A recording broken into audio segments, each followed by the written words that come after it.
Ya, Assalamualaikum warahmatullahi wabarakatuh. Kita ketemu lagi dalam mata kuliah etika dan hukum keperawatan. Ya, dari beberapa pertemuan yang kemarin sudah kita bahas terkait dengan etika dan hukum keperawatan, kita ketemu lagi pada pertemuan atau pertemuan ke-11 ya. Yang nanti pada pertemuan ini kita akan membahas terkait dengan aspek legal praktik keperawatan. Nah, dari aspek legal praktik keperawatan ini tentunya tidak bisa terpisah dari apa yang sudah kita bahas, apa yang sudah kita diskusikan pada pertemuan-pertemuan sebelumnya. Mengingat bahwa aspek legal praktik keperawatan ini adalah dasar hukum ya, atau payung hukum yang bisa kita jadikan acuan sebagai perawat di dalam mengemban tugas, peran, dan fungsi kita sebagai perawat ketika nanti kita sudah bekerja, karena mahasiswa ini kan masih calon tenaga kesehatan ya, masih calon tenaga kesehatan, sehingga nanti ketika mahasiswa sudah tahu atau perawat sudah tahu tentang aspek legal dari apa keperawatan itu sendiri, tentunya akan menjalankan peran, tugas, dan fungsinya sebagai perawat itu akan dengan nyaman, ya, dengan nyaman dalam konteks bahwa kita melakukan segala sesuatu sudah sesuai dengan aturan, sudah sesuai dengan etika, sudah sesuai dengan norma, sudah sesuai dengan ketentuan-ketentuan profesi yang kemarin sudah kita bahas nih, ketentuan profesi sudah kita bahas, norma sudah kita bahas. Nah, sekarang kita akan membahas tentang aspek legal dari payung hukum sebagai seorang perawat. Nah, apa saja yang terkait dengan aspek legal itu? Nanti kita diskusikan. Nah, kira-kira sebelum saya mulai, apa istilahnya, otomatis mahasiswa mungkin ada beberapa hal ya yang mungkin dari apa yang sudah saya sampaikan di pertemuan-pertemuan sebelumnya ada hal yang lupa atau ada hal yang perlu nanti diklarifikasi atau perlu nanti ditanyakan ke saya, silakan ya, sehingga proses pembelajaran ini selama kurang lebih nanti 1 jam ke depan ya, kita akan berdiskusi ya, sharing knowledge saya juga akan lebih efektif tersampaikan ke mahasiswa, sehingga saya tahu bahwa mahasiswa ini ada poin-poin yang mungkin kurang jelas, poin-poin yang kurang paham. Begitu juga saya bisa dengan mudah apa, menjalankan tugas saya untuk mentransfer pengetahuan atau mentransfer knowledge ke teman-teman mahasiswa eh, lebih lebih leluasa ya, lebih leluasa, karena ketika nanti mahasiswa tidak bertanya ketika ada sesuatu yang tidak jelas, belum jelas atau belum belum memahami atau belum mengerti, ya saya juga tidak tahu, sepemahaman saya pasti berarti mahasiswa sudah paham, sudah mengerti. Makanya harapan saya dari pertemuan kesekian ini, ke-11 ini, mahasiswa nanti silakan bisa tanya-tanya langsung ke saya ataupun melalui diskusi pada pembelajaran daring. Nah, kita masuk pada materinya. Bentar, saya izin share screen dulu.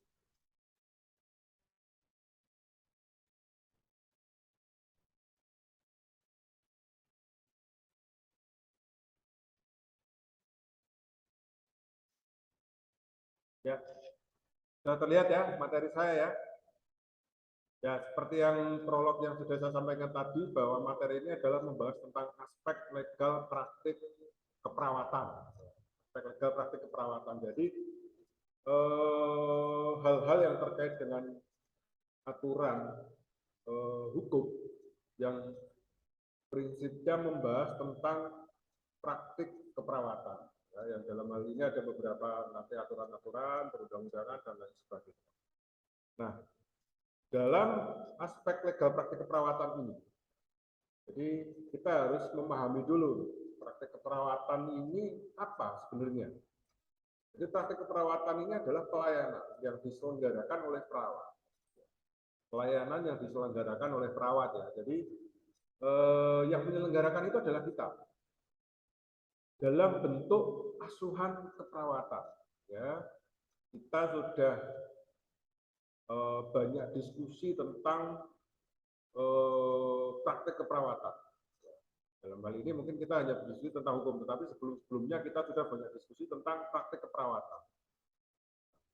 Kita selalu tidak lepas dari kata yang namanya asuhan keperawatan. Nah, asuhan keperawatan itu apa? Apakah asuhan keperawatan itu hanya sebatas tugas kita sebagai seorang perawat, kemudian hanya mendokumentasikan dari apa yang kita kerjakan saja atau bagaimana? Jadi kalau kita telaah asuhan keperawatan ini sebenarnya sangat komprehensif, ya, sangat komplit, semuanya itu ada di dalam asuhan keperawatan. Mari kita telah satu persatu ya dari asuhan keperawatan. Nah, asuhan keperawatan ini apa? Asuhan keperawatan itu terdiri dari satu, dokumentasi apa yang kita kerjakan, dua,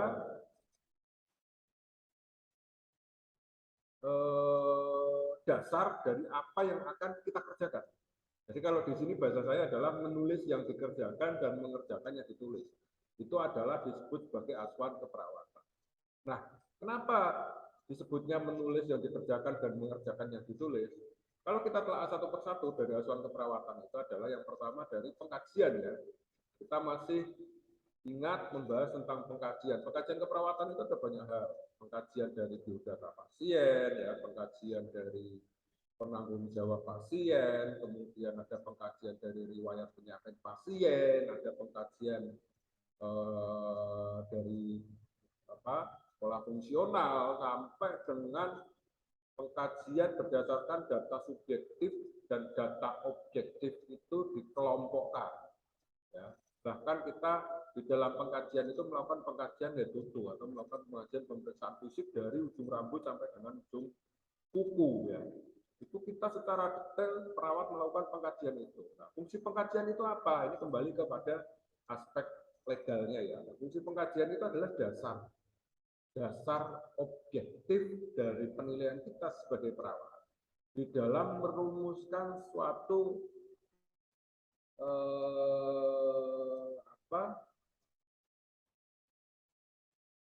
prosedur atau implementasi yang nanti akan kita berikan kepada pasien.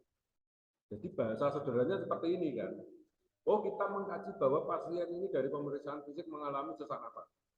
Oh, ketika mengalami sesak napas, prosedur-prosedur apa yang bisa kita berikan? Nah, itu kaitannya dengan norma dan etik tadi. Oh, ternyata prosedur memposisikan pasien semi-collapse. Kemudian prosedur memasang oksigen misalkan. Kemudian prosedur karena yang sesak napas, yang membesak napasnya itu adalah karena masalah jalan napas, karena ada sekret atau karena ada sekutum. Oh, berarti kita ajarkan pasien batu efektif. Atau mungkin kita lakukan prosedur section atau penyedotan sekutum itu tadi. Nah, mekanisme rencana-rencana prosedur-prosedur itu kan tidak lepas dari kajian kita. Nah, itu yang saya maksud tadi di awal sebagai peran, tugas, dan fungsi perawat. Artinya kita tidak bisa serta-merta memberikan sebuah prosedur, ya, ini kembali ke norma etik ya, memberikan prosedur begitu saja kepada pasien tanpa ada analisis-analisis ilmiah dari hasil yang kita terapkan sendiri, yaitu salah satunya melalui dari proses pengkajian. Jadi kalau dari hasil pengkajian tadi kita sudah mendapatkan beberapa data, data itu kita dokumentasikan. Kemudian kita kelompokkan sebagai analisis data, itu data subjektif dan data objektif. Artinya apa yang ingin saya sampaikan? Yang ingin saya sampaikan adalah ketika perawat melakukan sebuah prosedur, misalkan karena sesak tadi ya, saya contohkan, kita lakukan section atau penyedotan pada sekutum di jalan napas pasien, kita tidak salah, karena kita sudah melakukan analisis. Tetapi juga jangan lupa masih ada pertimbangan critical thinking pada analisis kebutuhan dasar manusia. Artinya apa? Ketika saya mencontohkan bahwa pasien sesak harus dipasang oksigen, harus dilakukan seksen, tidak semua pasien sesak. Materi itu sudah diperdalam di dalam mata ajar keperawatan medikal bedah atau mata ajar penyakit dalam. Nah, hal-hal ini yang ingin saya sampaikan adalah secara mendasar, apa yang kita lakukan itu harus memiliki kajian ilmiah yang bisa dipertanggungjawabkan. Ini yang menulis yang dikerjakan,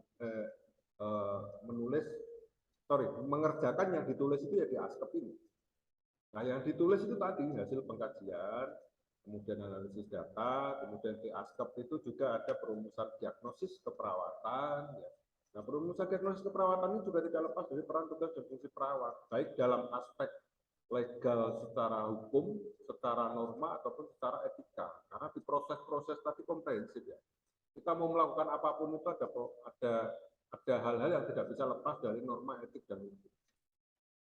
Sampai dengan perencanaan atau sering kita sebut nursing care plan atau sering kita sebut dengan intervensi, ya, intervensi dokumen itu, sampai dengan implementasi atau pada program kerja pengelolaan pasien selama kurang lebih 3 hari misalkan. Nah, ini ditentukan berdasarkan kriteria waktu pada kriteria hasil diintervensi ya. Seperti yang sudah saya jelaskan di sebelum-sebelumnya atau seperti yang sudah dijelaskan oleh Bapak Ibu dosen yang lain pada mata ajar lain yang terkait dengan asuhan keperawatan.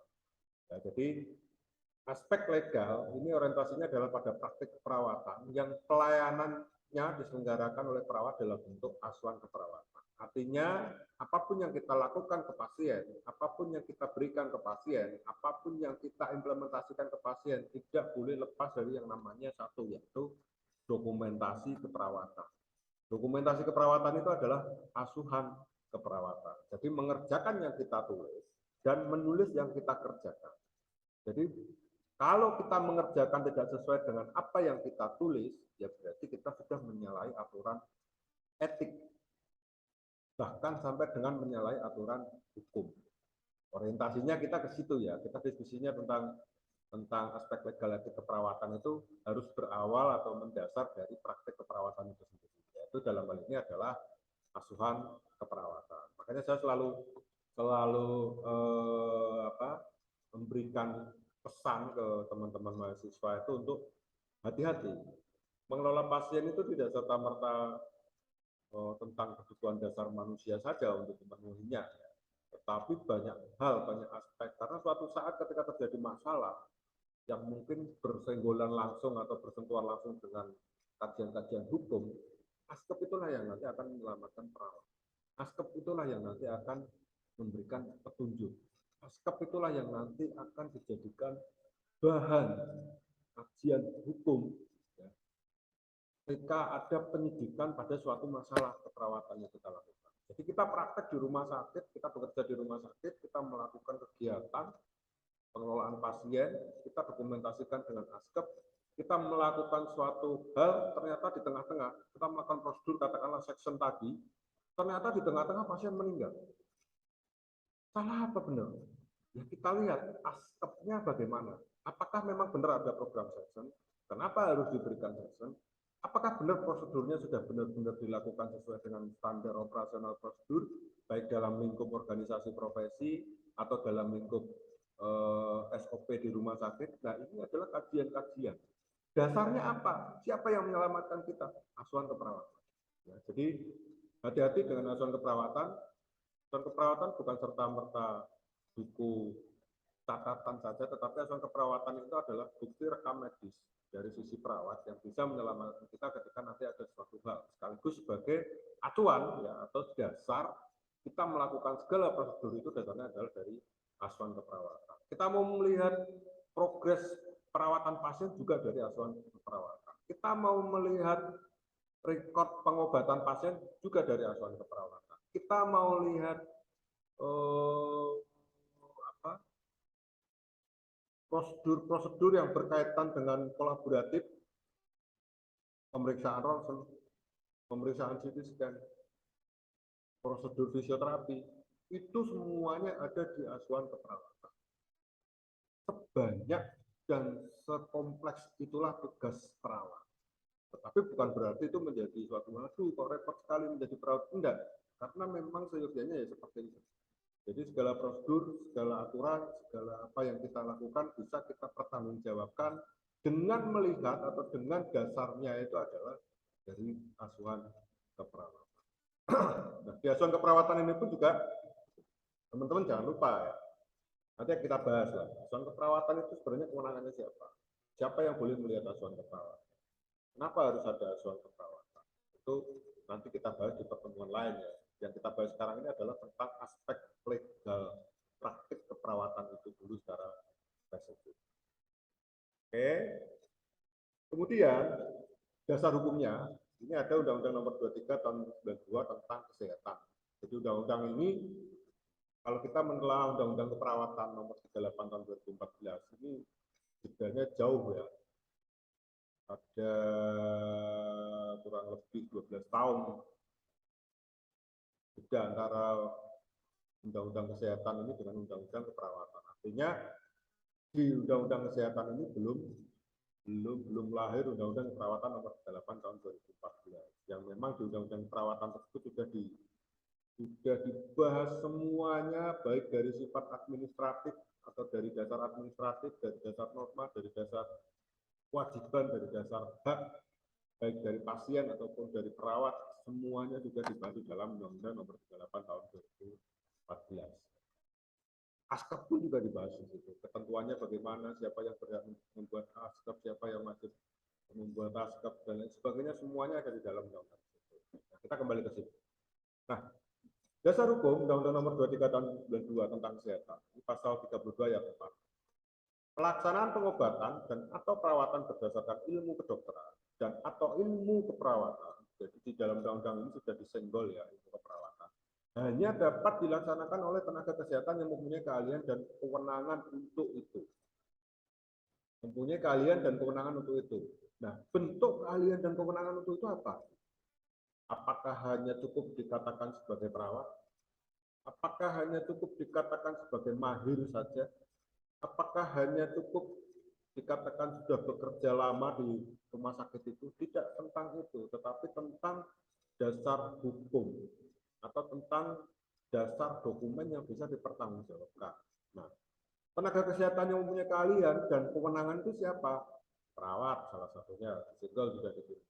Perawat itu perawat yang bagaimana? Nah, kalau kita merujuk pada undang-undang keperawatan, ya perawat yang syah dan diakui secara hukum, yaitu perawat yang berpendidikan vokasi ataupun berpendidikan akademik. Ya. Dalam hal ini sampai dengan profesi nurse, ya, spesialis. Kenapa? Dasarnya itu, ya kita merujuk kepada surat tanda registrasi. Yang bisa membuat surat tanda registrasi ya perawat-perawat itu.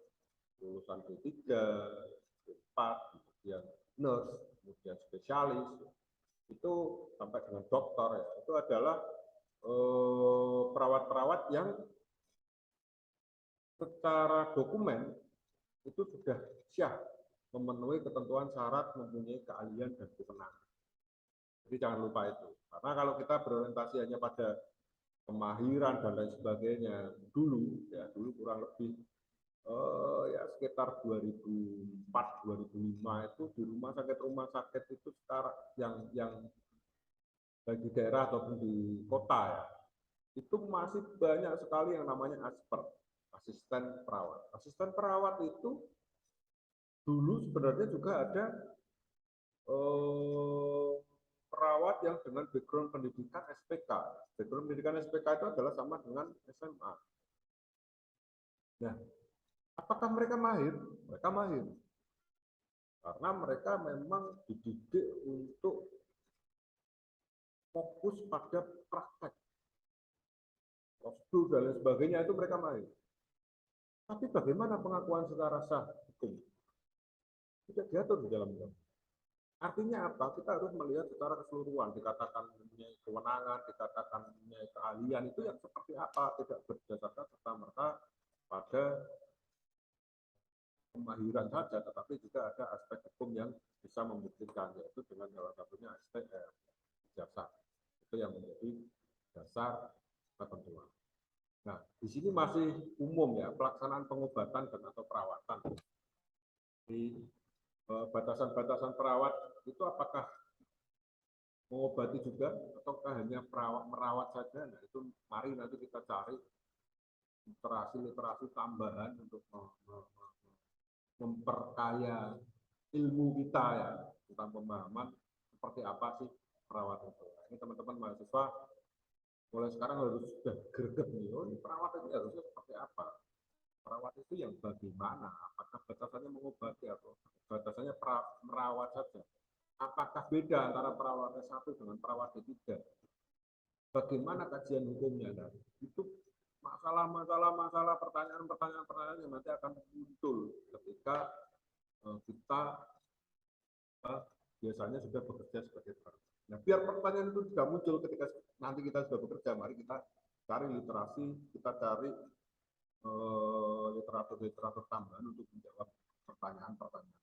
Sehingga ketika kita kerja ini kita kerja dengan kondisi yang sudah paham, kita kerja dengan kondisi yang sudah benar-benar ngelotok ya tentang dunia keperawatan. Karena ketika ketika teman-teman mahasiswa sudah memilih sebagai perawat, ya itu harus komitmen, harus konsisten, harus sungguh-sungguh, harus memahami, tidak hanya serta-merta dalam tanda kutip sebagai tempat untuk mata pencarian saja, tidak bisa seperti itu.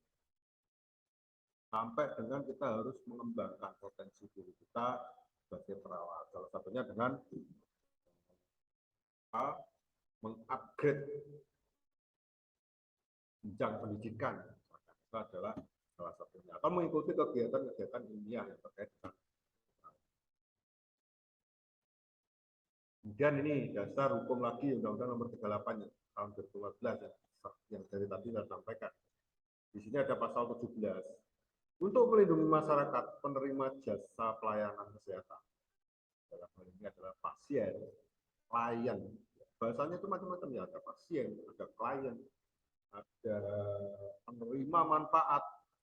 Bahasanya macam-macam, tapi prinsipnya satu, yaitu penerima jasa pelayanan kesehatan. Dan meningkatkan mutu pelayanan kesehatan yang diberikan oleh perawat. Di mutu pelayanan kesehatan yang diberikan oleh perawat. Jadi perawat itu sebenarnya dalam pasal ini sudah dituntut untuk memberikan mutu pelayanan kesehatan yang baik. Karena sudah ada kata mutu, berarti ketika ada mutu itu apa? Berarti harus terukur, kemudian harus punya dasar, harus ada kajian ilmiah, harus memperhatikan berbagai aspek holistik dan lain sebagainya, itu mutu. Hanya kalau orang Jawa ya, mungkin ya, atau orang-orang yang sekitar kita, oh wong kok prak bermutu blas. Sebenarnya orientasi kata mutu itu sebenarnya di sini. Nah, Menteri dan Konsil Keperawatan bertugas melakukan pembinaan dan pengawasan mutu perawat sesuai dengan kewenangan masing-masing. Nah, bentuk pembinaannya itu apa? Apakah bentuk pembinaan yang bersifat preventif? Apakah bentuk pembinaan yang bersifat panisme? Apakah bentuk pembinaan yang lain? Nah, perawat itu banyak ketentuan-ketentuan dan aturan. Kita kalau bicara tentang pembinaan, kita harus tahu, kita harus paham dulu tentang yang namanya kewajiban perawat. Itu bukan kewajiban yang secara umum pada tugas dan perannya, tetapi pada kewajiban yang mendasar secara administratif. Kewajibannya apa? Jadi saya kalau dikatakan perawat, saya harus punya satu hal yang bisa dipertanggungjawabkan bahwa saya ini memang perawat. Misalkan saya sebagai perawat, saya harus memiliki keanggotaan perawat. Ini kartu anggota Persatuan Perawat Nasional Indonesia. Ini kartu PPNI. Nanti mahasiswa ketika lulus program studi D3 keperawatan di sini di Widyasada dan akan menjalankan uji kompetensi, kemudian lulus, ya nanti mahasiswa harus itu dasar utama yang saya maksud.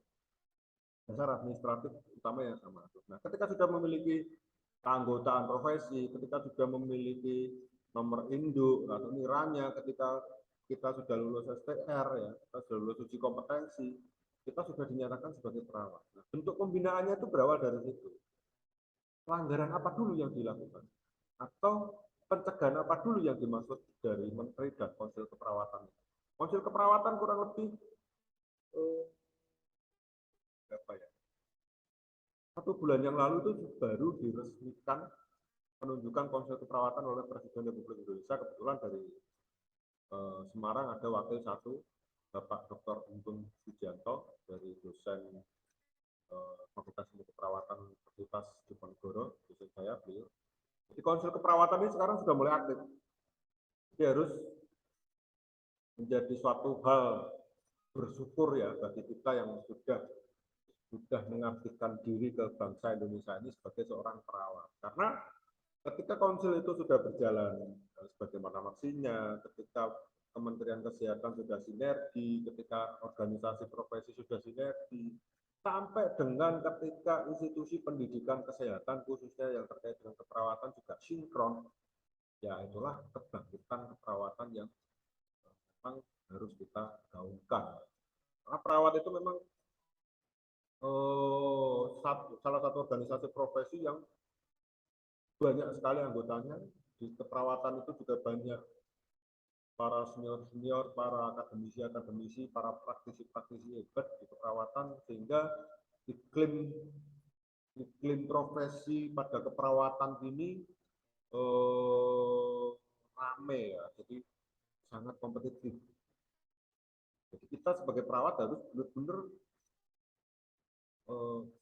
faktor ya menjadi seorang perawat itu tidak hanya serta-merta tadi dalam tanda kutip mencari hidup di perawat saja. Jadi memang konteks keperawatan itu tidak cukup 1 atau 2 jam membahas, harus panjang kali lebar. Makanya teman-teman yang sudah memilih menjadi mahasiswa keperawatan harus komitmen, harus konsisten memahami, menguasai apa itu keperawatan itu sendiri.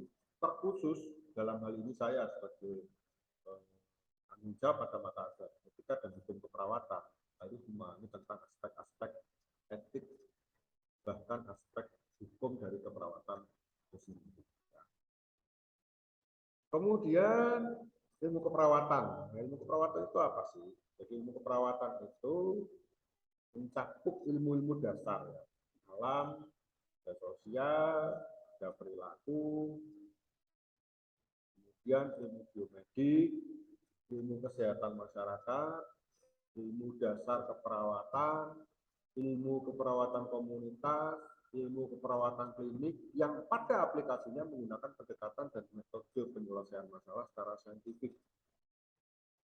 Dapat dibuktikan secara saintifik, secara ilmiah. Tidak hanya berdasarkan jari ini, tidak hanya berdasarkan biasanya begini kok, tidak hanya berdasarkan Allah paling tiga ini sembuh. Tidak hanya berdasarkan itu, tetapi banyak aspek yang harus kita pertanggungjawabkan dari sisi saintifik atau dari sisi ilmiah. Ditujukan untuk mempertahankan, menopang, memelihara, dan meningkatkan integritas seluruh kebutuhan dasar manusia. Jadi kalau kemarin saya di pertemuan-pertemuan sebelumnya, saya kadang memiliki joke seperti ini ya. Kalian kuliah di D3 keperawatan itu sebenarnya gampang, cuma diajari satu hal. Satu hal itu apa sih? Cuma diajari membuat yang namanya asuhan keperawatan atau cuma diajari membuat dokumen beberapa lembar atau disebut sebagai asuhan keperawatan itu tadi dalam kurun waktu 3 tahun. Artinya apa? Kenapa ini saya sampaikan? Bukan dalam konteks menyepelekan enggak, tetapi dalam konteks bahwa beberapa lembar dokumen saja itu banyak hal yang harus kita kuasai. Mari kita kaji satu persatu. Ini keperawatan mencakup dasar alam, sosial, perilaku. Di keperawatan di program studi D3 keperawatan itu saja diajarkan kan tentang alam, sosial, dan perilaku. Pada mata-mata ajar yang lainnya, ada mata ajar antropologi, ada mata ajar psikologi, ada mata ajar ilmu biomedik dasar, ya, ilmu biomedik. Ilmu kesehatan masyarakat apakah juga diajari? Diajari juga. Ada mata ajar keperawatan komunitas, ada mata ajar keperawatan kelompok khusus, ada mata ajar eh, apa, yang bersifat praktek, misalkan praktek di unit rehabilitasi sosial atau praktek di panti werda dan lain sebagainya. Ilmu dasar keperawatan banyak sekali, kebutuhan dasar manusia, kemudian praktek-praktikum lab, ya. Kemudian ilmu keperawatan komunitas, ilmu keperawatan klinik, ya semuanya ada. Yang pada aplikasinya menggunakan pendekatan yang metodenya adalah saintifik atau metodenya ilmiah. Jadi ilmu keperawatan itu ilmu yang secara komplit yang kita bisa terapkan, yang kita bisa serap semua ilmu itu dan kita terapkan kepada orientasi pada terapeutik pasien atau pada kesehatan pasien menggunakan ilmu tadi.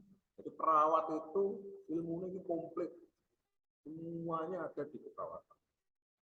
Mau setelah lulus D3 nanti, misalkan kalian hidup di sebuah masyarakat, pindah rumah baru. Pindah rumah baru itu pun juga ada ilmunya, ada ilmu keperawatan komunitas.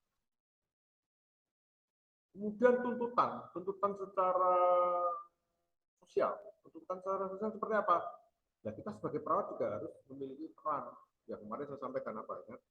Sebagai pembaru, sebagai edukator, sebagai role model. Ya, jadi hati-hati. Sekarang teman-teman sudah memilih menjadi seorang perawat. Berarti harus juga sudah siap mulai dari sekarang menjadi role model, menjadi teladan, menjadi contoh. Baik contoh itu di lingkup tempat bekerja, di lingkup keluarga, ataupun di lingkup masyarakat atau lingkungan sekitar.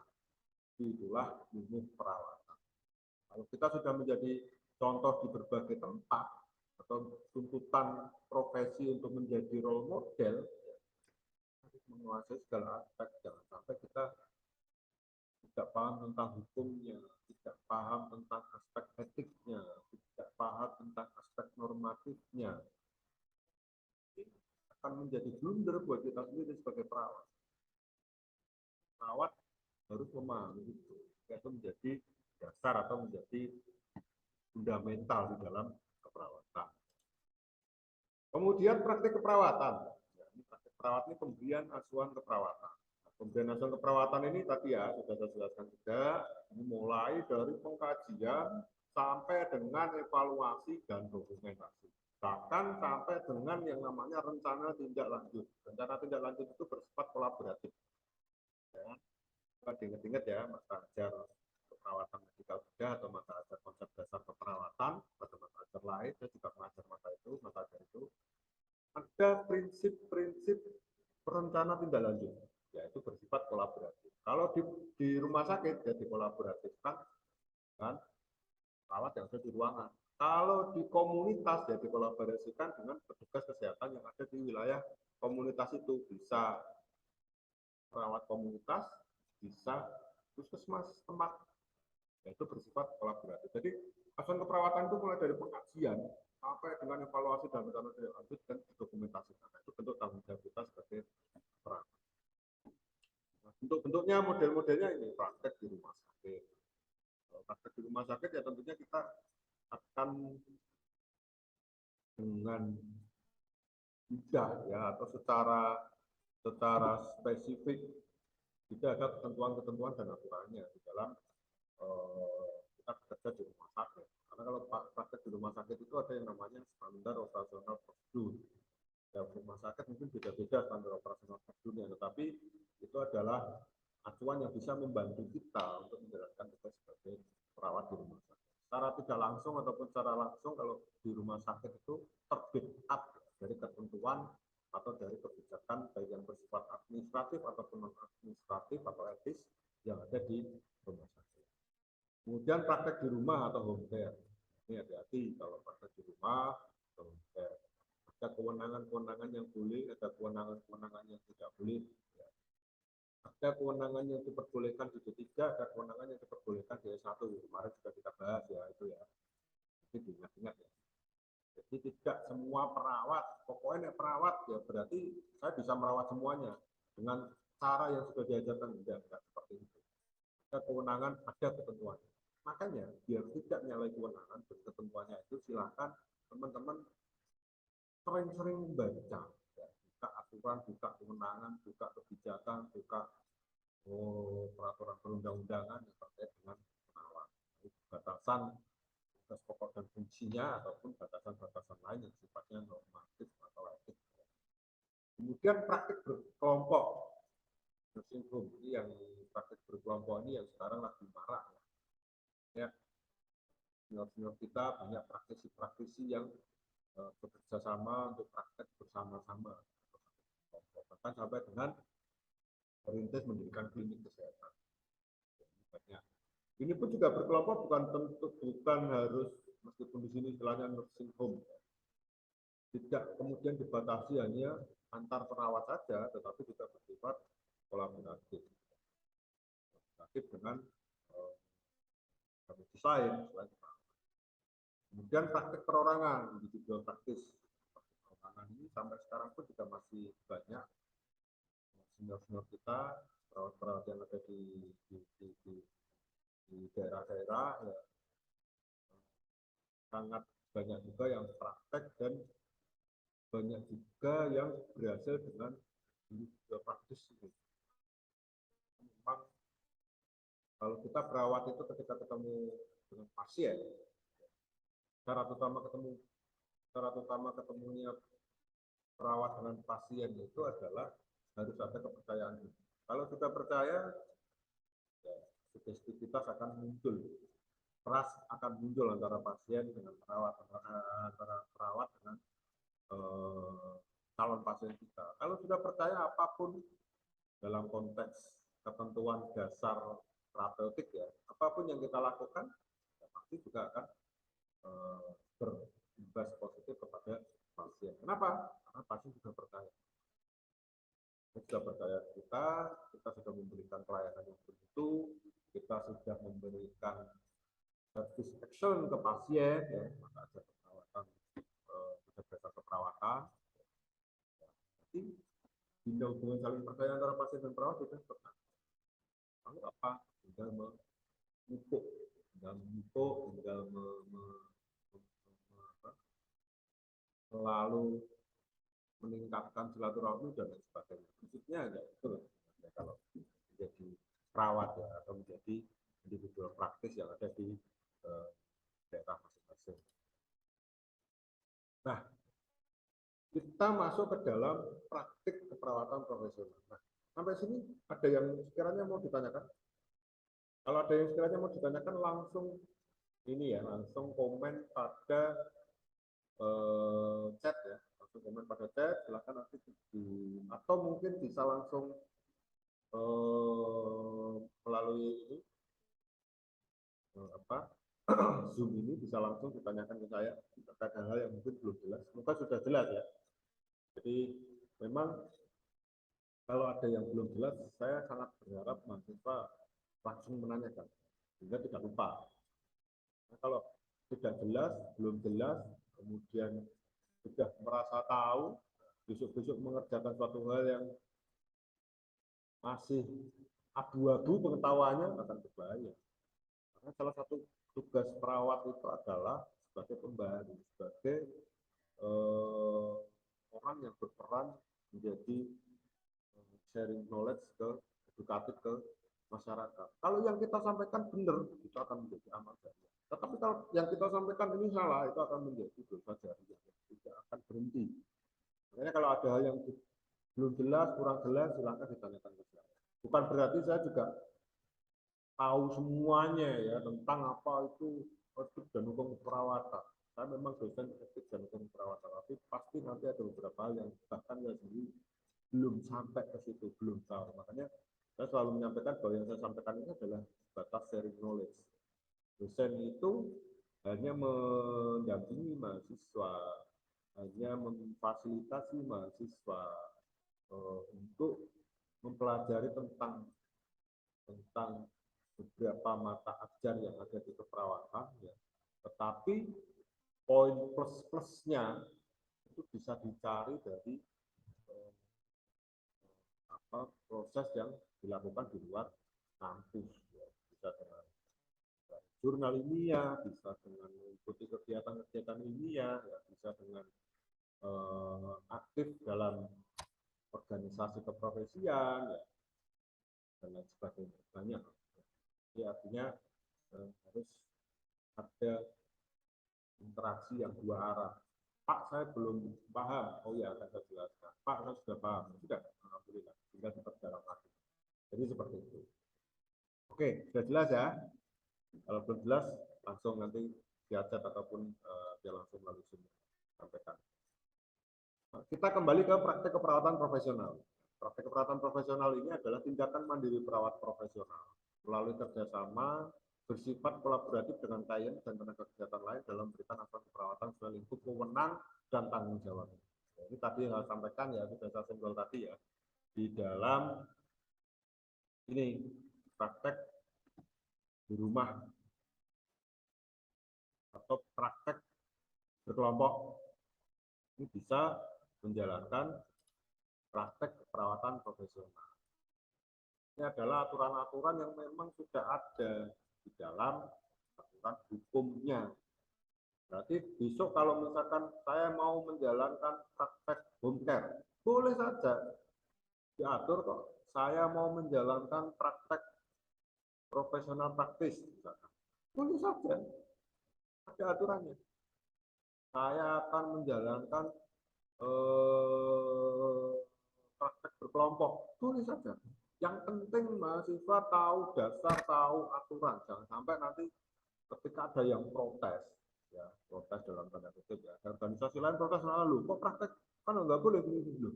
Ini dasar hukumnya, ini aturannya, ini etiknya, sudah selesai.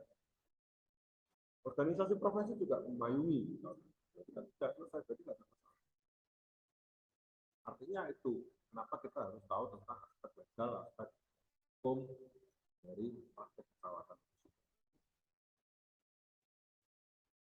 Kemudian praktek keperawatan mandiri. Ya. Di praktek profesional ini ada ketentuan-ketentuannya yang mungkin secara konseptual. Ya. Yang pertama adalah ilmu dan teori yang pokok. Kita harus memahami tentang ilmu dan teorinya. Dewasa ini itu banyak temuan-temuan karena semakin banyak yang melakukan terobosan-terobosan melalui penelitian-penelitian baru.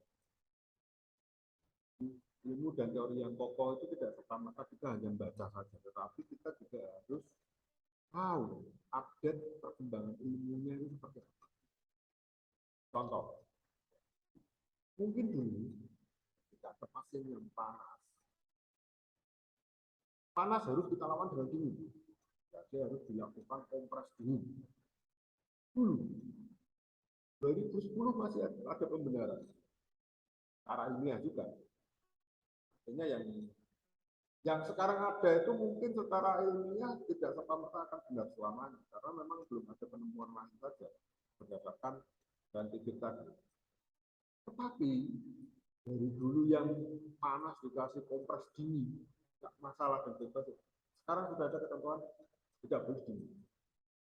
Ternyata dingin itu ketika pasien panas, ketika kita kasih kompres dingin bisa menimbulkan terjadinya risiko pecahnya pembuluh darah.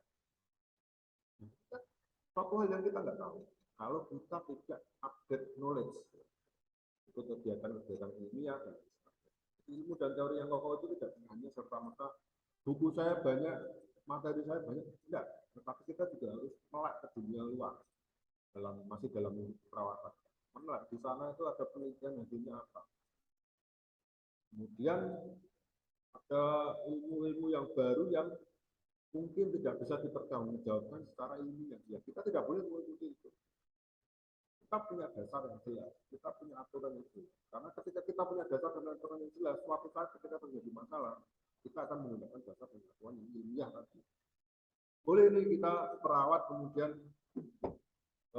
misal ya ini misal ada tetangga kita yang mungkin notabene orang pintar misalnya. Ya, seperti Gus Samsudin misalkan. Kemudian kita niru ilmunya dan kita terapkan juga ke pasien, nggak bisa. Saya tidak mengatakan semuanya yang dilakukan oleh Gus Samsudin tadi salah ya, saya tidak mengatakan itu. Tetapi ketika yang dilakukan ada bukti atau ada tanggung jawab ilmiahnya, ya kenapa tidak? Itu yang saya maksud. Artinya hati-hati, apalagi kalau di keperawatan itu ada yang namanya terapi komplementer. Terapi komplementer itu kita harus hati-hati. Tidak semua yang katanya, yang jarinya, yang biasanya, yang dulu nenek saya ngasih ini, yang dulu ibu saya ngasih ini, yang dulu nenek moyang saya dikasih ini, nggak apa-apa kok. Hati-hati, apakah sumber-sumber yang bisa dipertanggungjawabkan secara sertifikat. Jadi harus benar-benar hati-hati. Itulah kita gunanya diberikan teori tentang etika dan hukum. Kemudian pendekatan ilmiah dalam menyelesaikan masalah. Sudah saya sampaikan berulang-ulang. Pendekatan ilmiah intinya adalah pendekatan tidak bisa serta-merta penginku ini, tidak bisa serta-merta saya diperintah oleh atasan perawat saya untuk melakukan ini, tapi ternyata tidak sesuai dengan hal yang ini, ya jangan dilakukan. Ya, ada poin-poin yang memang pendekatan ilmiah itu menjadi dasar utama. Kemudian dilakukan oleh seseorang yang memiliki keahlian dan kewenangan tertentu. Ini sesuai dengan tadi ya, ada di dalam undang-undang kesehatan tadi. Jadi memiliki kewenangan dan keahlian. Itu ya kebutuhannya berarti kita melihatnya berdasarkan administratifnya. Orang pintar, orang ahli, tetapi administratifnya tidak bisa dipertanggungjawabkan. Tidak bisa melakukan. Atau sebaliknya, ya, kalau sebaliknya kan agak aneh. Punya angkutan profesi, lulus uji kompetensi, tetapi kok tidak terampil, ya. Saya rasa tidak masuk akal. Kecuali ada suatu hal yang mungkin dalam hal ini bisa mengganggu kemampuan untuk melakukan prakteknya, misalkan, atau melakukan keterampilannya. Ya, itu mungkin bisa, tetapi saya rasa di tengah-tengah maksudnya ya, di tengah-tengah ada kondisi yang sampai dengan mengangkat seperti itu. Tapi kalau keanggotaan ada secara administratif, uji kompetensi juga lulus, surat tanda registrasi punya, surat izin perawat punya, surat izin praktek perawat punya, dan bisa dipertanggungjawabkan, tidak ada alasan lain. Tapi dia adalah memiliki keahlian dan kewenangan. Ingat, kalau sudah jadi perawat, penuhi dulu administratif. Penuhi administratif. Karena suatu saat nanti akan menjadi masalah. Anda bisa benar, tapi ketika administratif Anda tidak benar, Anda bisa menjadi salah. Berarti Anda sudah tidak punya hak atau wewenang untuk melakukan itu. Jadi harus hati-hati. Kemudian dilakukan secara mandiri, ya, sesuai kode etik. Kode etik kemarin sudah kita bahas ya, kode etik keperawatan. Standar dan kode etik sudah kita bahas. Ketentuan perundangan sebagai landasan praktik. Undang-undang yang mendasar ya Undang-Undang Keperawatan Nomor 38 Tahun 2014. Ini teman-teman baca-bacalah. Undang-Undang Keperawatan itu membahas tentang segala hal. Sampai nanti sudah jadi perawat senior, tetapi isinya Undang-Undang Keperawatan Nomor 38 Tahun 2014 itu apa saja nggak tahu. Mengatur konsep keperawatan, mengatur kolegium keperawatan, mengatur administrasi keperawatan, mengatur norma, mengatur etik, mengatur hak, mengatur kewajiban, mengatur ketentuan-ketentuan institusi pendidikan yang bisa meluluskan dan dikatakan sebagai seorang perawat itu yang seperti apa, ya di situ semuanya sudah diatur. Jadi itu menjadi satu hal yang wajib bagi perawat menurut saya untuk tahu tentang isinya. Mungkin nggak harus hafal, tapi paling tidak memahami isi dari Undang-Undang Keperawatan Nomor 14. Kemudian lingkup praktik keperawatan mandiri. Untuk praktik keperawatan mandiri ini mengacu pada standar asuhan keperawatan. Seperti yang sudah saya sampaikan tadi di awal juga, melakukan pengajian, merumuskan diagnosa keperawatan, menyusun rencana tindakan atau menyusun plan, melaksanakan tindakan atau implementasi, mendokumentasikan atau catatan keperawatan, sampai dengan mengevaluasi. terkait dengan sifat intervensi pada implementasinya ini adalah observasi, ya, pendidikan atau edukatif, knowledge, ya, konseling, terapi keperawatan, terapi medis yang dilimpahkan atau terapi medis yang berkolaborasi dengan tenaga kesehatan lain, ini untuk praktik keperawatan. Jadi tidak serta-merta tak senengnya diri, ya, tetapi semuanya itu sudah diatur, semuanya itu sudah disesuaikan sedemikian rupa sehingga batasan-batasan karakteristiknya, koridornya itu sudah jelas. Perawat sudah tinggal jalan sesuai dengan koridor-koridor tadi, baik koridor etik, koridor hukum ataupun koridor pada norma. Kemudian, nah ini wewenang pada aspek legal praktik keperawatan. Nah, ini ada dua hal, yaitu pada masyarakat dan ada profesi. Jadi masyarakat ini adalah sebagai penerima manfaat, pasien atau pelayan. Profesi ini adalah kita. Masyarakat yang menjadi sasaran ini di-breakdown lagi menjadi beberapa hal. Ada komunitas kelompok khusus, ada komunitas kelompok tertentu, ya, ada keluarga, ada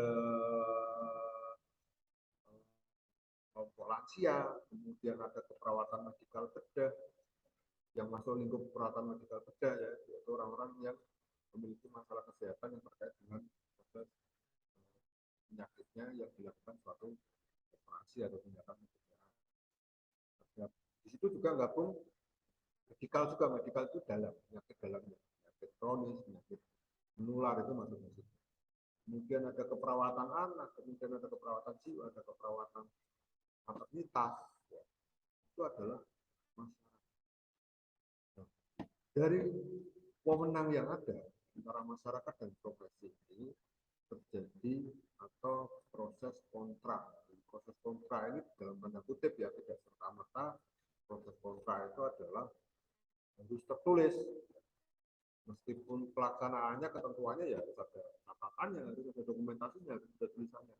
Tetapi di sisi lain ada peran perawat itu yang pertama adalah sebagai role model tadi. Misalkan, apakah role model tertulis? Tidak ada role model itu tertulis, ya.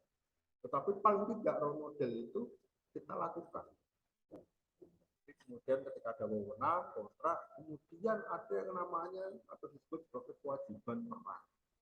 Yaitu kewajiban kita sebagai seorang perawat memiliki peran di dalam, kalau di Indonesia ini terdiri dari 4 pilar peran pada program kesehatan pemerintah. Ada program preventif, ada program kuratif, ada program promotif, ada juga program rehabilitatif.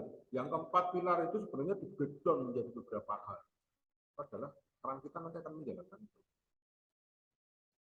Di lingkup praktek keperawatan dan struktur hubungan perawat dan klien adalah membantu yang sehat memelihara yang sakit. Yang sehat memelihara kesehatan. Berarti gini, yang sehat biar tetap sehat. Benar ya? Yang sehat ya biar tetap sehat. Nah, bagaimana caranya yang sehat menjadi biar tetap sehat? Ya berarti ada proses-proses yang namanya adalah preventif. Atau ada proses-proses yang namanya adalah promotif. Kita memberikan edukasi. Kita menyampaikan edukasi itu dengan berupa memberikan clue-clue kajian-kajian yang sifatnya adalah pencegahan. Berarti yang sehat ya tetap sehat, dipertahankan kesehatannya, dipelihara kesehatannya, dijaga kesehatannya. Kemudian yang sakit memperoleh kembali kesehatan. Bukan kesembuhan loh ya. Yang sakit memperoleh kembali kesehatan. Bukan kesembuhan, hati-hati. Satu kata saja bisa kepleset. Yang sehat memelihara kesehatan, yang sakit memperoleh kembali kesehatan. Orang yang sehat itu belum tentu orang yang tidak punya penyakit. Ini dalam konteks aspek kita sebagai perawat, bukan dalam konteks umum, ya, bukan dalam konteks sosial. Jadi kalau kita sebagai perawat itu mengatakan bahwa saya misalkan, oh ibu itu sehat, perawat nggak boleh langsung percaya nih. Sehatnya sehat yang bagaimana? Apakah sehat itu sehat yang tidak punya penyakit, atau sehatnya sehat yang punya penyakit tetapi masih bisa dikontrol? Punya penyakit masih bisa dikontrol pun itu dikatakan sebagai sehat. Kenapa saya menyampaikan demikian? Karena jangan sampai kita sebagai perawat ini memphp pasien. Ada datang nih pasien, pasien datang, Pak, gula darah saya katanya tinggi. Saya habis periksa dari puskesmas. Bagaimana Pak? Perawat dengan gagah ya, dengan berani bilang ini, oh ya udah Bu, di rumah sakit ini nanti Ibu akan sembuh. PHP enggak kalau sembuh? PHP, memberi harapan palsu ke pasien, ya kan? Kenapa saya katakan PHP? Karena penyakit diabetes mellitus yang tidak bisa disembuhkan. Dia masuk ke dalam penyakit yang kronis. Dia masuk dalam penyakit yang menaun. Tapi bukan berarti pasien diabetes mellitus itu tadi kemudian bisa atau tidak bisa sehat. Ya bisa sehat. Tentunya dengan cara apa? Dikontrol pola hidupnya, dikontrol perilaku hidup sehatnya, dikontrol kebutuhan olahraganya, dikontrol diet makannya, dikontrol perilaku-perilaku yang bisa menimbulkan risiko pada komplikasi DM-nya. Nah, ketika semuanya itu sudah terkontrol, ya, tapi pasien akan kembali ke sehat. Makanya hati-hati dengan kata sembuh itu ada. Wah Bu, nanti di rumah sakit ini Bu akan segera sembuh. Hati-hati. Dalam konteks perawat loh ya, tapi kalau dalam konteks sosial ya ada salahnya lah. Tapi kalau itu menurut saya lebih nyaman ketika kita mengatakan atau membiasakan diri semoga segera sehat kembali. Sehat itu sudah nggak bicara tentang sembuh lagi. Kalau sudah sehat itu sudah benar. Orang yang sakit menaun pun bisa sehat, tapi tidak bisa sembuh kronis. Itu tidak bisa sembuh. Jadi hati-hati jangan sampai. Kemudian orang yang sakit memperoleh kembali kesehatan. Kemudian tidak bisa disembuhkan untuk menyadari potensi. Orang yang tidak bisa disembuhkan menyadari potensinya. Jadi orang yang tidak bisa disembuhkan itu salah satunya tadi orang yang tidak. Jadi hati-hati dalam menyampaikan. Kita orang sadar hukum, orang sadar aspek legal itu harus hati-hati dalam hati-hati dalam berkata. Karena ketika ada orang yang sakit kemudian kita beri harapan dan ketika itu tahu di PHP itu akan justru menambah stresor bagi pasien. Kemudian menghadapi ajal untuk diperlakukan secara manusiawi. Menghadapi ajal untuk diperlakukan secara manusiawi itu juga salah satu menjadi tugas kita. Aspek yang harus kita pertanggungjawabkan juga. Jadi kalau orang ajal yang menghadapi ajal untuk diperlakukan secara manusiawi itu artinya adalah pasien-pasien terminal. Pasien-pasien terminal atau yang sesuai dengan visi misi program studi ketika keperawatan Fakultas Keperawatan Bisnis dan Teknologi Universitas Indonesia Semarang ini adalah salah satunya terkait dengan palliative care. Palliative care itu adalah orang-orang yang memang secara diagnosis orang-orang yang memang secara proses penyakit itu sudah masuk ke dalam fase terminal atau menghadapi ajal. Ini diperlakukan secara manusiawi. Bagaimana nanti pasien bisa sampai dengan meninggal dalam kondisi yang tidak kesakitan. Bagaimana pasien yang menjelang meninggal itu masih menyadari bahwa beribadah itu nikmat. Kita berikan arahan, kita berikan dampingan, kita berikan pendekatan-pendekatan khusus ke pasien. sehingga menghadapi ajal untuk diperlakukan secara manusiawi itu dapat tercapai dan terlaksana serta bermutu. Kemudian harapan pasien terhadap profesi keperawatan. Harapan ini seyogianya dari semua perawat itu menyadari harapan. Sehingga kalau kita sudah tahu harapan ini, kita akan memberikan service excellent ke pasien. Pasien itu pengennya apa sih? Kita harus tahu dulu. Kalau kita tidak tahu inginnya pasien, ya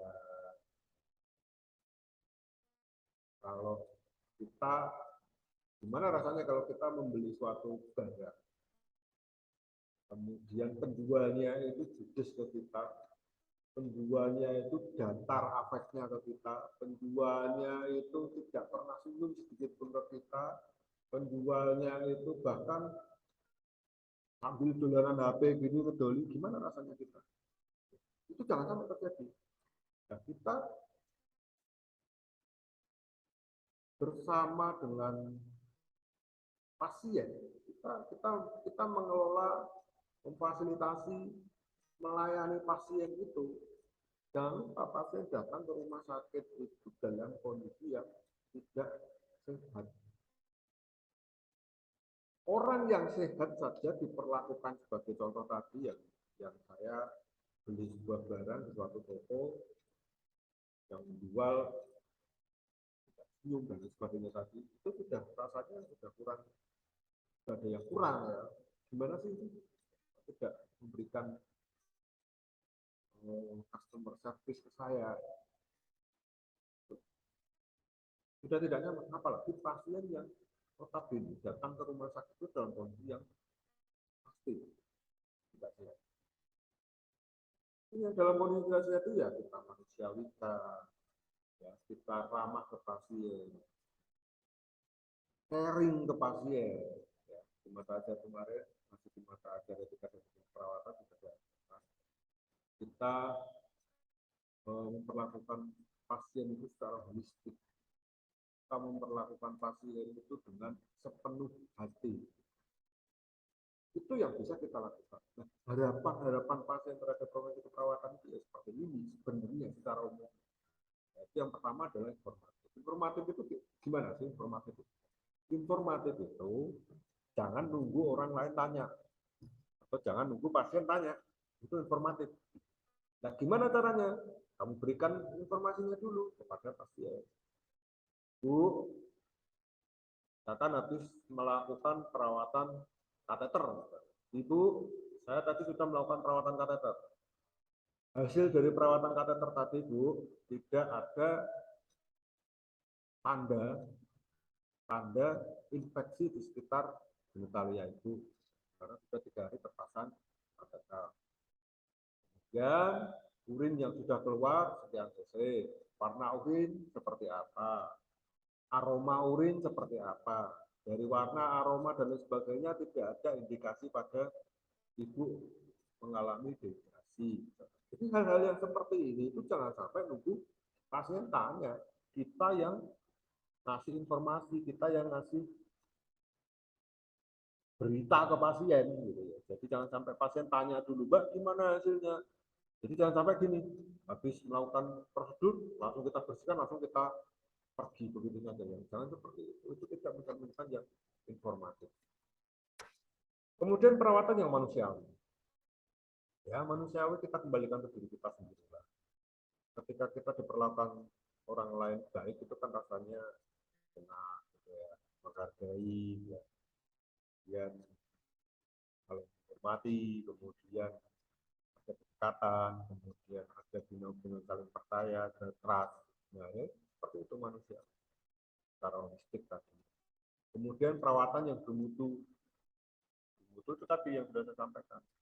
Bisa dipertanggungjawabkan secara saintifik, kemudian ada dasar aturan prosedurnya, kemudian ada ketentuan tanggung jawab dari sisi aspek legalnya, dari sisi aspek etiknya, dari sisi aspek hukumnya, kemudian dilakukan dan dipertanggungjawabkan berdasarkan analisis critical thinking itu bermutu, bisa dipertanggungjawabkan. Jangan sampai ada kata orang kok tidak bermutu, sampai ada kata seperti itu.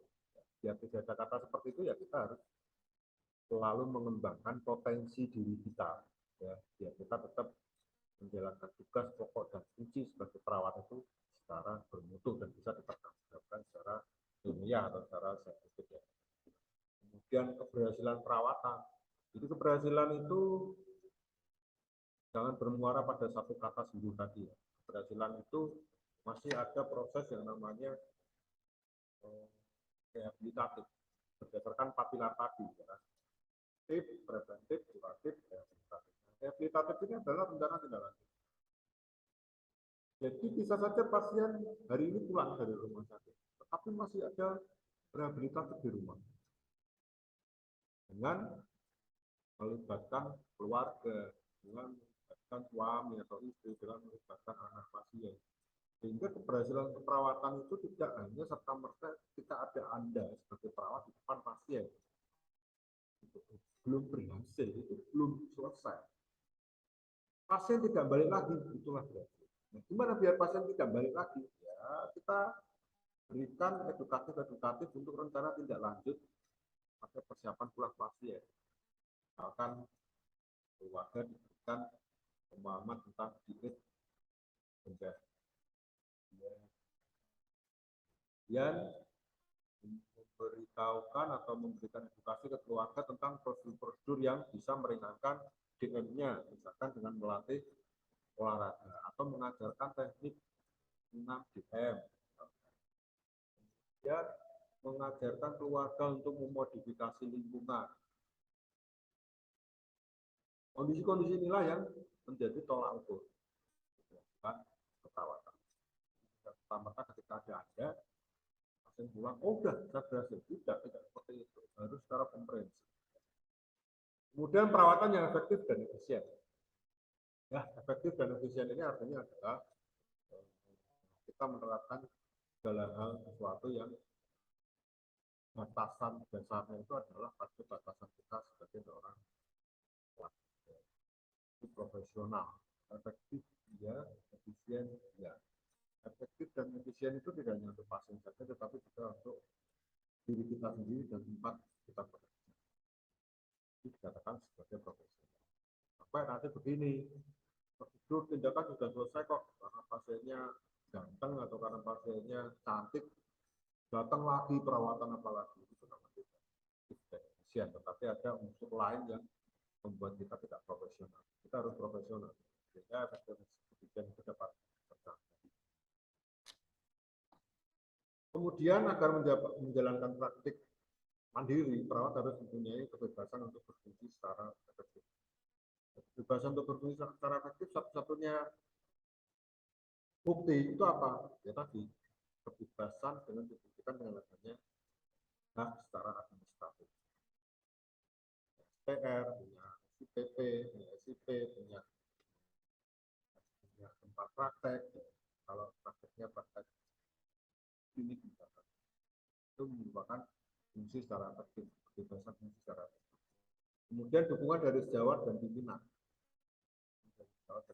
Jadi bisa kita mengajukan praktek itu melalui organisasi profesi, biasanya ada rekomendasi sekaligus ada rekomendasi dari pimpinan. Dengan catatan kalau kita bekerja pada salah satu instansi. Tapi kalau kita tidak bekerja di salah satu instansi atau kita harus resign dari instansi itu dan kita memutuskan untuk praktek mandiri, ya tidak ada ketentuan dari pimpinan. Hanya berdasarkan rekomendasi dari tempat atau dari organisasi profesi tempat. Itu menjadi syarat administratif, syarat wajib, maksudnya pada aspek hukum. Kemudian kejelasan ekspektasi tentang lingkungan kerja, visi-misi ke depan, mau apa sih? Praktek mandiri itu mau apa sih? Mau ngapain sih? Apakah hanya mau melakukan suatu hal yang dalam tanda kutip menguntungkan diri kita sendiri secara finansial atau mau apa? Itu harus jelas dalam ekspektasi pada pengajuan di organisasi profesi. Sumber yang tepat untuk praktek secara efektif. Ya. Sumber yang tepat ya dasarnya ada undang-undang tadi. Nah, di dalam undang-undang itu ada batasan-batasan. Kalau perawat lulusan D3 mau mengelola pasien dan itu sudah mini hospital misalkan, klinik kecil gitu, pasiennya sampai opname, nggak boleh pasien perawat D3 aja. Dokternya, pasien nurse atau spesialis, itu yang perawat fungsionalnya.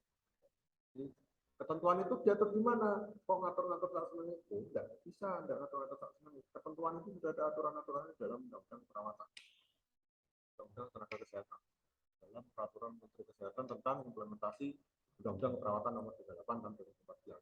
Itu sudah ada aturan-aturan. Kemudian iklim organisasi yang terbuka. Kita perawat itu memang sebenarnya sudah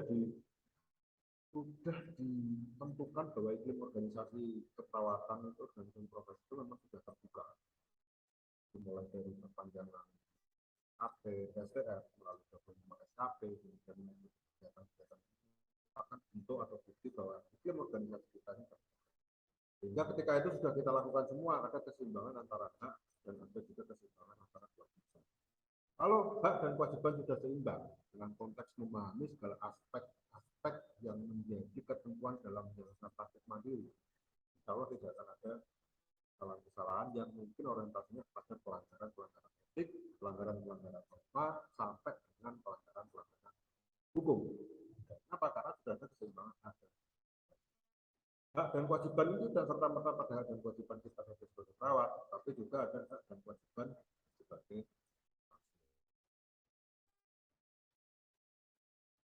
kemudian ini ya dalam praktek perorangan dan kelompok ketentuannya dalam mentaati peraturan perundangan. Ya. Gimana caranya mentaati peraturan perundangan? Harus tahu dulu peraturan perundangannya. Kalau tidak tahu peraturan perundangannya, kapan bisa dikatakan seseorang itu taat pada peraturan perundangan? Kan tidak. Kemudian praktik sesuai ketentuan yang tercantum dalam izin profesional ya. Isinya praktek apa? Isinya praktek tentang sirkumsisi ya, sunat.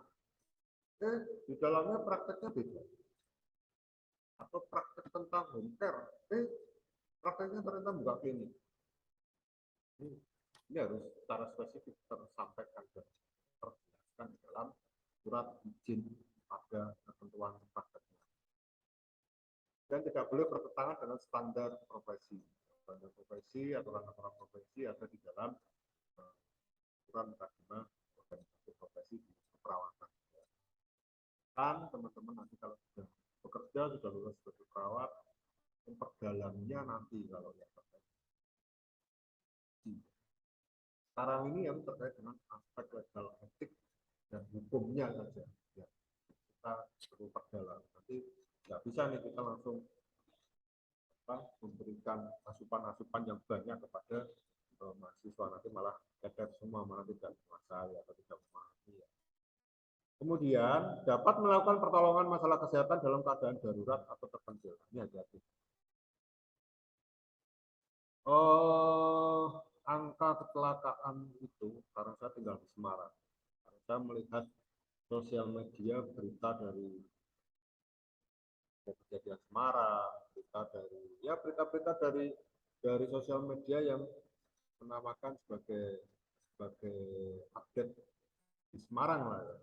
Hampir setiap hari, bukan hampir lah, pasti setiap hari pasti ada berita kecelakaan.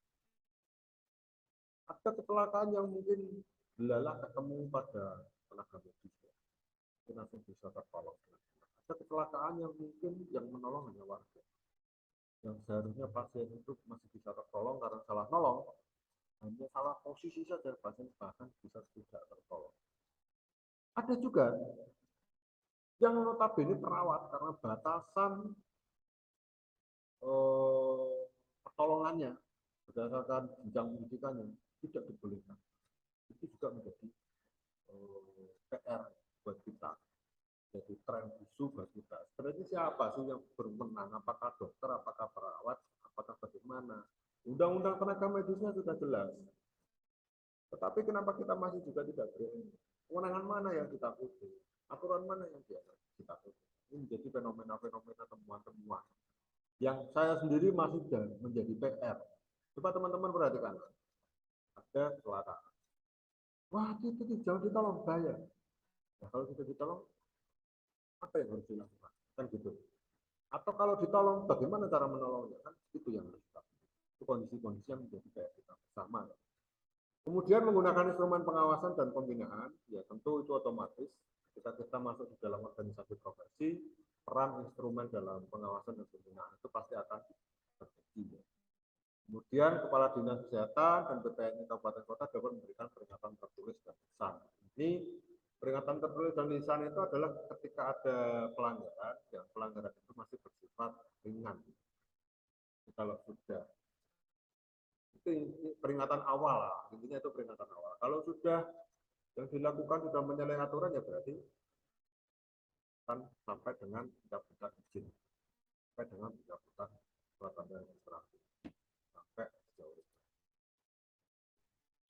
Nah, ini regulasi keperawatan berdasarkan ketentuan kita sekarang, ya, Undang-Undang Dasar Nomor 38 Tahun 2014, ya, regulasi keperawatan. Perawat di sarana pelayanan itu harus memiliki surat tanda registrasi sampai dengan surat izin praktek. Di luar sarana pelayanan kesehatan harus memiliki surat tanda registrasi, surat izin praktek. Untuk mencapai itu kita yang sekarang ini yang dikumpulkan oleh Bapak Ibu dosen, ya, bahwa di titik keperawatan ataupun siapapun atau institusi yang bisa meluluskan perawat harus bersifat exit exam pada proses kelulusannya. Exit exam itu artinya apa sih? Exit exam itu artinya boleh meluluskan ketika sudah lulus uji kompetensi. Ketika mahasiswa sudah lulus dari institusi kesehatan, ya berarti otomatis akan mendapatkan SIP atau SIPP-nya. Silakan mahasiswa nanti memproses sendiri ke organisasi profesi setempat, bisa di apa BPK, bisa di provinsi dan lain sebagainya. Itu menyesuaikan tempat berdasarkan rekomendasi dari tempat yang paling bagus. Oke,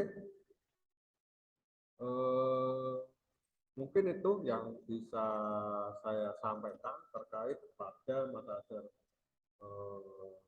dan keperawatan, khususnya pada aspek legal praktik keperawatan. Ya. Silakan kalau ada yang mau ditanyakan nanti bisa langsung di komentar, ya, atau mungkin langsung